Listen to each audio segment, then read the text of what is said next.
What if the most powerful military force in Iran isn't being destroyed by American missiles or Israeli airstrikes, but by something far closer, far quieter, and far more dangerous?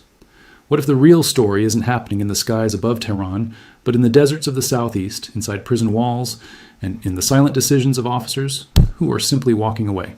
If that question is sitting with you right now, good. Because the answer changes everything you think you know about this war. Hit that like it button, subscribe to this channel right now, and share this video with someone who only follows the big headlines. Because what we're about to walk through isn't making the front page anywhere. But it should be. Let's get into it. On the evening of July 26th, 2025, 3 armed men walked into a courthouse in Zahedan, the provincial capital of Iran's Sistan and Baluchestan region, and opened fire. 6 people were killed, 22 more were wounded. Iranian state media called it a terrorist attack. Within hours, a Sunni separatist group called Jaish al-Adl claimed responsibility and issued a warning that was as direct as it was chilling.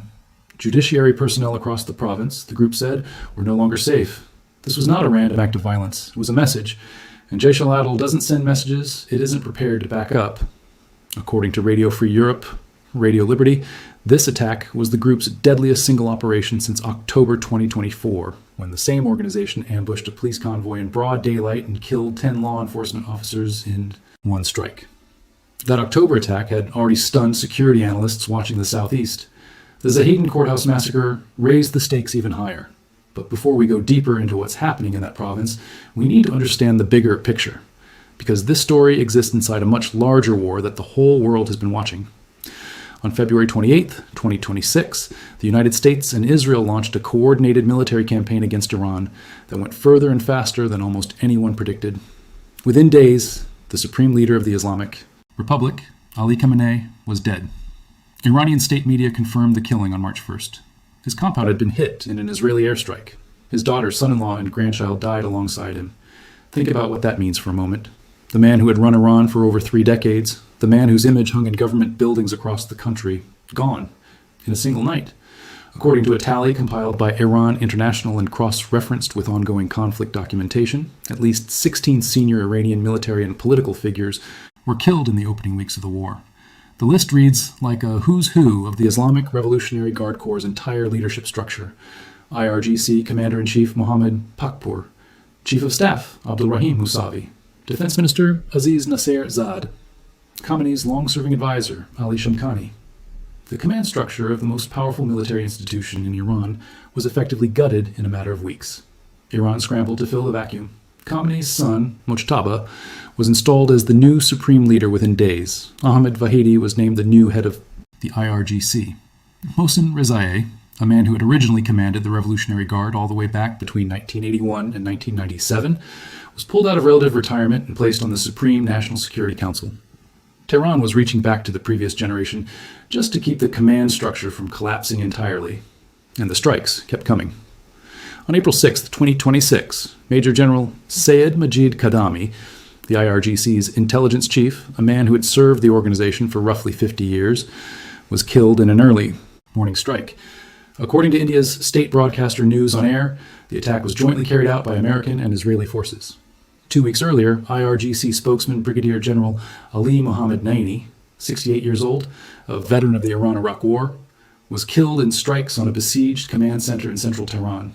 This is the war everyone can see, the one with footage, the one with press briefings and satellite imagery and CENTCOM statements, and it is enormous. It is genuinely historic. But if you only look at that war, you are missing something. Something else has been killing the IRGC, quietly, consistently, for years. And it has nothing to do with American bombers or Israeli intelligence operatives. Now here is where it gets really important, and where most coverage stops. And let's look at the forces no one is talking about, the ones doing damage from angles the cameras never catch. Jaish al-Adl. The name translates to Army of Justice.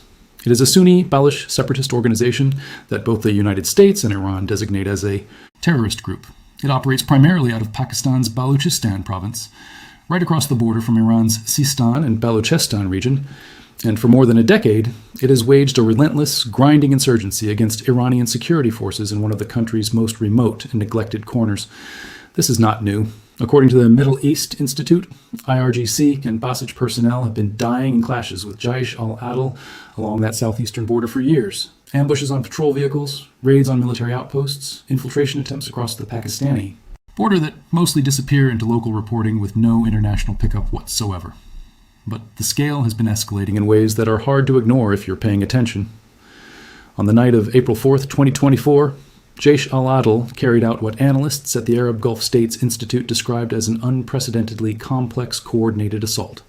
Simultaneously, across multiple towns, Chabahar, Rask, and Sarbaz, the group struck at least 2 IRGC headquarters, a police station, and a naval facility. The fighting lasted more than 13 hours. By the time it ended, 16 Iranian security personnel were dead, according to documented casualty counts drawn from Iranian and regional reporting. 18 militants were also killed. IRGC Ground Forces Chief Mohammad Pakpour, the same commander who would later die in the 2026 war, publicly claimed 15 militants had been eliminated in the response. Iran's own Mashreg News reported that 2 policemen, 2 border officers, and 7 members of the Revolutionary Guard were, in the outlet's own words, martyred during the Rask attacks alone. That was one night. 13 hours, 16. Iranian security forces dead in a single coordinated operation in a region most people outside Iran couldn't point to on a map. 6 months after that, in October 2024, Jaish al-Adl struck again. A police convoy ambushed in Gohar-Ku district. 10 law enforcement officers killed in a single assault. Then came the twin strikes on October 1st, 2024, also claimed by the group, that killed 6 IRGC and law enforcement personnel in one day. One strike targeting a vehicle carrying a local IRGC commander near the city of Bent, killing him alongside 2 IRGC members and a city council chairman.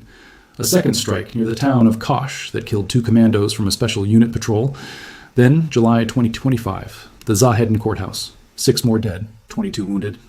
And a public warning delivered with the kind of confidence that comes from an organization that has been fighting in this territory for over a decade and knows it hasn't lost. Tehran's response to all of this tells you everything. The regime did not send a diplomat to Sistan and Baluchestan. It sent a general. Brigadier General Mohammad Karzai, a commander who had previously led the IRGC's Southeast Ground Forces, was appointed as both the province's civilian governor and a special presidential envoy. A fusion of military and civilian authority almost never seen in that role before. According to FDD's long war journal, the United States, Canada, and the European Union have all sanctioned Karzai for human rights violations. Tehran picked someone with exactly that kind of track record to manage what it clearly considers a security emergency. While it's not an administrative problem, that single appointment is worth more than 100 official press releases about how firmly Iran has the Southeast under control. It doesn't. If you're still with us at this point, you already understand more about what's actually happening to the IRGC than 90% of the people watching this conflict unfold. Before we go further, take 5 seconds right now and drop a comment below. Did you know about the Jaish al-Adl insurgency before watching this video? Just a simple yes or no. It tells us a lot about how well this story is actually reaching people. And if this is genuinely new information for you, share this video. Send it to one person. That's all it takes to make sure the complete picture gets out there. Now let's shift to a second source of damage, one that isn't coming from across the Pakistani border at all, one that is coming from inside Iran's own institutions. Since the war with the United States and Israel began on February 28, 2026, Iran has dramatically accelerated its use of the death penalty against people accused of espionage and collaboration with foreign intelligence. The pace has not slowed. If anything, it has intensified. According to Iran's judiciary-run Mazan news agency, as reported by the Times of Israel and Radio Free Europe, Jakshir, Radio Liberty, 2 men, Omid Behzad and Pourya Safat, were hanged on August 3, 2026, after being convicted of transmitting coordinates of sensitive military and security sites to Mossad agents. Iranian authorities claimed one of the men had passed location data to the administrator of a Telegram channel that the IRGC's intelligence branch alleges is linked to Israeli intelligence.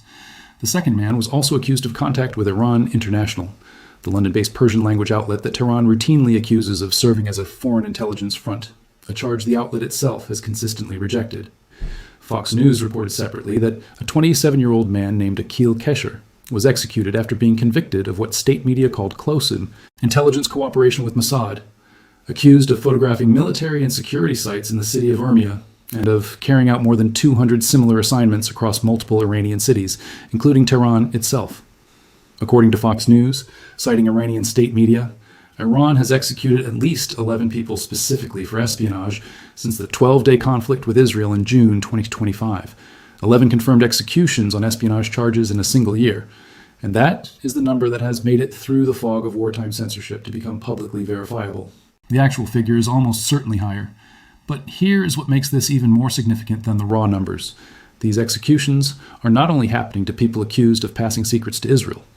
Amnesty International reported that since the war began in February 2026, Iranian authorities have arbitrarily arrested more than 6,000 people, including protesters, journalists, lawyers, human rights defenders, and members of ethnic and religious minorities.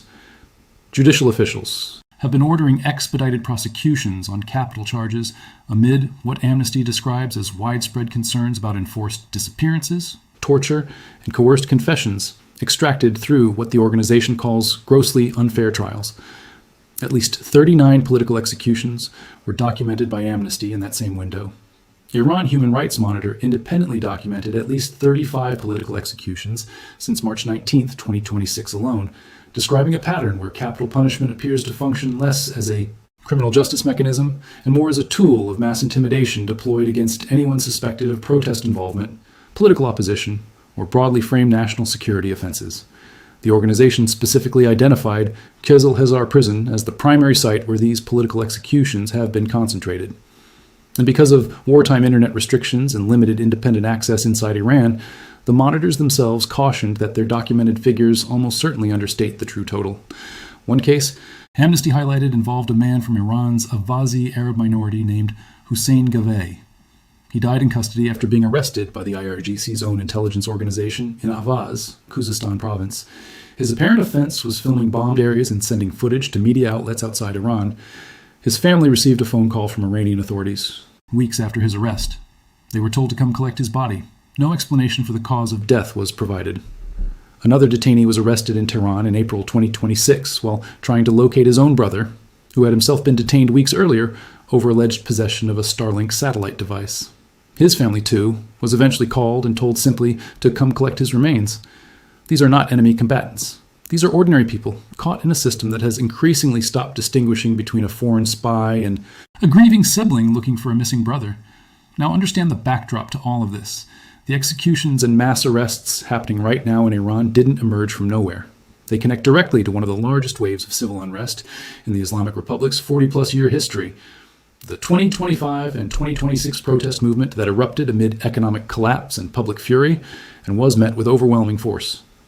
According to a compilation of investigative reporting drawn substantially from Iran International's use of hospital records, eyewitness testimony, and interviews with doctors and nurses inside the country, death toll estimates from the government's crackdown on those protests range from roughly 6,500 at the conservative end to estimates exceeding 36,000 at the upper end. If the higher figures are even partially accurate, what happened in those protests represents one of the largest mass killings of civilians in modern Iranian history. Many of the people now facing execution inside Iran's wartime courts were not Mossad agents. They were people who attended a protest, people who posted a video, people who asked the wrong question in the wrong place at the wrong time. And it is the IRGC's own intelligence arm, the same institution we are talking about, that has been carrying out much of this crackdown. Which means the Revolutionary Guard is simultaneously being killed by foreign strikes and border insurgencies, while burning through its own domestic legitimacy at a rate that cannot be sustained indefinitely. Now we need to talk about something that gets almost no coverage anywhere, and it may be the most revealing piece of this entire story. The IRGC turning on itself. Go back to May 2022. An IRGC colonel named Hassan Sayed Kodai, a member of the Guard's elite Quds force, was shot 5 times by 2 gunmen on motorcycles in broad daylight in central Tehran. He died in his car. Just days after that killing, a close associate of his, IRGC Colonel Ali Ismailzadeh, was found dead after apparently falling from the roof of his home in the city of Karaj. Iranian officials said it was a suicide. They reported that investigators had found a note suggesting he was distraught about separating from his wife. Iran International, citing anonymous intelligence sources, told a very different story. After Sayed Kodai's killing, IRGC intelligence reportedly became suspicious that Ismailzadeh was the source of a security leak. And according to those sources, what the official narrative was calling a suicide had actually been arranged internally. A staged death designed to eliminate a suspected informant without a public trial, without a public accusation, and without any of the awkward questions that would follow. Iran's state news agency, IRNA, pushed back hard. They called the assassination theory psychological warfare and insisted investigators were simply looking into an ordinary domestic incident. The full truth of what happened to Ismailzadeh has never been independently confirmed by any neutral party. It likely never will be, but that is not the point. The point is this: unexplained deaths inside the Guard's own officer corps. Deaths that trace not to a foreign strike, but potentially to the organization's own internal security apparatus, are not a new development invented by this war. They are a pattern with roots going back years. When your own organization might be the thing that ends you, the calculation about whether to stay changes dramatically. And that calculation is now happening inside the IRGC at a scale that has no modern precedent. According to reporting from Iran Newswire, since the beginning of 2026, a growing number of mid-ranking IRGC officers and specialized personnel have reportedly been fleeing Iran altogether, crossing into Turkey, into Azerbaijan, into whatever neighboring country will take them. For decades, the Revolutionary Guard projected an image of absolute ideological loyalty, an institution held together by something stronger than ordinary military discipline, a shared belief in the Islamic Republic's revolutionary mission that made defection almost unthinkable. That image is cracking. Testimonies gathered from defectors, combined with regional media's investigations and independent human rights reporting, describe an organization increasingly strained from within, economic pressure on its own personnel, who watch civilian wages surge while their own compensation falls further behind, deepening distrust between officers who no longer know which of their colleagues might be under internal investigation, and a pervasive fear of being swept up in the next purge, whether or not there is any real evidence of wrongdoing against them personally. That fear is not irrational. When a colleague can die at home under a note calling it a suicide, and the rumor that immediately circulates is that the organization itself arranged it, staying inside becomes a calculation every single officer has to make for himself. Some of them are deciding that leaving is safer than finding out. Days after the string of senior assassinations in March 2026, U.S. Defense Secretary Pete Hegseth told reporters, according to Al Jazeera's coverage, that a senior leadership role inside the IRGC, or the Bazit-J, had effectively become, in his words, the last job anyone in the world would want right now. That kind of public commentary from an adversary's defense secretary is itself a form of pressure on an organization already grappling with internal suspicion and defections, because it signals to every remaining officer that outside observers, including the people who have the most visibility into the institution, view it as hollowed out and vulnerable regardless of how Tehran's own state media frames it. Whether that perception becomes self-fulfilling, accelerating the very defections and internal distrust it describes, is something only time will answer fully. We have covered a lot of ground together in this video, and what you now understand is something the headline-level coverage of this war simply isn't telling people. Before we get to the final piece, the part that ties all of this together and explains why the erosion of the IRGC matters beyond just casualty counts, pause for a moment and do something that actually matters. Share this video with someone right now, not after you finish watching. Right now. Open a chat, forward the link, and come back. The algorithm doesn't amplify what people don't share. And this story deserves to reach people who are still only getting half the picture. To understand why all of this matters so deeply, you need to understand what the IRGC actually is, because it is not simply a military branch. It has never been just an army. The Islamic Revolutionary Guard Corps was founded in 1979, immediately after the revolution that toppled the Shah. Its original purpose was specific and narrow: protect the new Islamic government from internal threats and rival factions. It was designed from day one to be separate from Iran's regular military. More loyal, more ideologically committed, more tightly controlled by the revolutionary leadership. Over more than 4 decades, it grew into something almost unrecognizable compared to that original mandate. The Guard now controls its own naval units and its own air force.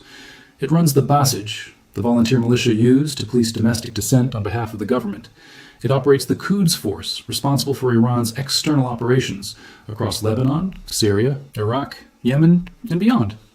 And it holds a sprawling economic empire that touches construction, telecommunications, and energy sectors across the country. The IRGC is not just Iran's most powerful military institution. It is arguably Iran's most powerful institution of any kind. The Islamic Republic's ability to project power outward and maintain control inward runs directly through this organization. It is the spine of the state, and that spine is currently absorbing damage from multiple directions simultaneously, most of which have nothing to do with American bombs or Israeli airstrikes. So let's lay out exactly what those forces are. Not as a list, but as a picture of what simultaneous pressure from multiple angles actually looks like on a single institution. From the southeast, Jaish al-Adl has been killing IRGC and Basij personnel in dozens of smaller clashes. Ambushes, raids, coordinated multi-site strikes, year after year in a conflict that barely generates a single international headline. The group operates from across the Pakistani border in a region Iran has never been able to fully pacify. Despite appointing military commanders as civilian governors and launching campaign after campaign, they name after their own martyrs. Every one of those campaigns still comes home with Iranian names added to the casualty list. The insurgency exists because Sistan and Baluchestan is one of Iran's poorest provinces. It is home to a Sunni Baloch minority that has spent decades complaining of economic neglect and political marginalization by the Shia majority government in Tehran. Those grievances are not manufactured. They predate the current war by decades, and Jaish al-Adl has proven highly effective at converting those grievances into operational capacity. Following the massive April 2024 attacks, Iran's IRGC struck Jaish al-Adl positions inside Pakistani territory. Pakistan responded with its own strikes on Baluch separatist hideouts inside Iran. Both countries temporarily withdrew their ambassadors. This insurgency has already escalated into a direct military exchange between two nuclear-armed neighbors. It is running completely in parallel to the war with the United States and Israel, and it is being largely ignored by every international news cycle focused on Tehran. From inside the courts, Iran's judiciary has been executing people at a pace that is extraordinary, even by the Islamic Republic's own dark historical standards. The UN reported that executions in Iran overall reached 901 in 2024, including 31 women. Since the war began in 2026, the pace of executions, specifically tied to espionage, protests, and political dissent, has sharply accelerated. Human rights monitors tracking the wartime period independently documented at least 35 political executions since March 19, 2026 alone, and stated openly that the actual figure is almost certainly higher than what public reporting has been able to confirm. This internal judicial machine is consuming Iranian citizens, including many who never had any connection to Mossad or the CIA or any foreign intelligence service, on the logic that the war demands it. That logic is self-reinforcing and self-destructive at the same time. Every execution carried out on thin evidence, every family called to collect remains with no explanation, creates exactly the kind of anger and alienation that drives the next round of protest, which then justifies the next round of executions. From within the officer corps, the climate of paranoia and internal suspicion that the 2022 Ismailzadeh case so clearly illustrated has only deepened under wartime pressure. The same organization that is supposed to function as a unified, ideologically cohesive force is now grappling with the possibility that the threat can come from inside the building, from a colleague who suspects you, from an intelligence branch that has decided you know too much. That kind of institutional paranoia is extraordinarily corrosive. It doesn't just affect individual officers. It degrades the organization's ability to function as a coherent whole. And from beyond Iran's borders, the steady trickle of mid-ranking officers choosing to leave, crossing into Turkey or Azerbaijan, rather than waiting to find out if they're the next person whose family receives a phone call, represents something the Revolutionary Guard has almost no experience managing. The institution was built on the premise that its members were ideologically committed beyond ordinary calculation. Defection was unthinkable. Now it's happening, not at a scale that will end the organization overnight, but at a scale that reflects a fundamental shift in how the people inside it perceive the cost-benefit of staying. Here is the question that sits underneath all of this and cannot be answered yet. When the war with the United States and Israel eventually reaches some kind of resolution, whether through military exhaustion, negotiated ceasefire, or some combination of both, the IRGC will still be facing all of these pressures. The insurgency in the southeast does not depend on Washington's foreign policy decisions. It draws on local grievances that predate this war and will outlast it. The internal judicial machine, once set in motion at this scale, is extraordinarily difficult to stop without acknowledging the abuses that drove it. And acknowledging those abuses carries its own political danger for the regime. The paranoia inside the officer corps does not dissipate when external pressure eases. It tends to calcify. And the defectors who have already crossed the border are not coming back. The scale of what American and Israeli forces have done to the IRGC's senior leadership is genuinely historic and should not be minimized. Killing the supreme leader, eliminating the IRGC commander-in-chief, decapitating the intelligence chief who had served for 50 years. These are strikes without precedent in the Islamic Republic's history. They will shape how this conflict is remembered for generations. But the story underneath that story is the one that may ultimately determine what the IRGC looks like 5 or 10 years from now. Not the strikes it could see coming, the airstrikes that showed up on radar, and that it could at least attempt to defend against. The damage that may prove hardest to repair is the kind building slowly and quietly from within, from a border that has never been secured, from courts operating without meaningful oversight, from officers who no longer fully trust the institution they serve, from families who buried someone and were never told why. An institution absorbing that kind of damage simultaneously from multiple directions, none of which are cleanly addressable through military strength alone, is dealing with something that conventional battlefield analysis doesn't fully capture. The Revolutionary Guard was built to protect a revolution. It was designed to be ideologically unbreakable. It has spent 4 decades projecting exactly that image, internally and externally. But institutions are not images. They are made of people. People who make calculations. People who watch what happens to their colleagues. People who decide, sometimes, that survival matters more than ideology. Right now, inside the IRGC, those calculations are being made at a scale that has no modern precedent in the organization's history. And the answers people are arriving at are changing the institution in ways that will outlast this war, regardless of how it ends. The world is watching the big story, the airstrikes, the leadership killings, the unprecedented killing of a supreme leader. That story deserves every bit of the attention it's receiving. But somewhere in the deserts of Sistan and Baluchestan, in the execution chambers of Kezel Hesar prison, in the gap between an official suicide note and what anonymous intelligence sources describe, and in the quiet crossing of a land border into Turkey in the middle of the night, a slower, quieter, and in some ways more consequential story is unfolding. And the question worth sitting with, genuinely sitting with it, is this. When historians eventually write the full account of what happened to the Islamic Revolutionary Guard Corps during this period, which chapter will they spend the most time on? The war everyone watched, or the erosion nobody noticed? If you stayed with us through this entire video, leave a comment with one word. The word that captures what you think is doing the most long-term damage to the IRGC right now.